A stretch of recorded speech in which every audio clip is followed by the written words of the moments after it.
Hi, it's Penny Bowden with Rosie. You get to follow along with me while I draw a laying down sleepy cat. And at the end, I'm going to talk about how what I show you can help you improve your own cat drawing skills. So let's go.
I really like these quick little pen sketches.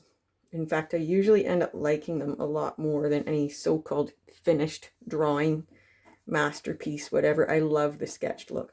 The only things that I really would have done different on this one would be, I kind of went all crazy with the whiskers going everywhere, and it's a relaxed cat, so the whiskers probably would have been relaxed too, so I probably would have just kind of gently brought them down there if I'd have thought about that. And the other thing is, I kind of put the suggestion of some tabby stripes, and I think that's a little bit much on this little sketch. I just kind of like the idea of the cat's pose, just the gesture of the cat, and I think the tabby stripes were getting a little bit too detailed there and drawing the attention away from just the character of the cat. But that's just me. Everyone's style is different, so do what works for you. I hope more than anything that you get the basics of drawing cats out of watching me do something like this. If you liked what you saw and you want to see more, you may want to subscribe to Crazy Cat Artist on YouTube. We'll see you next time.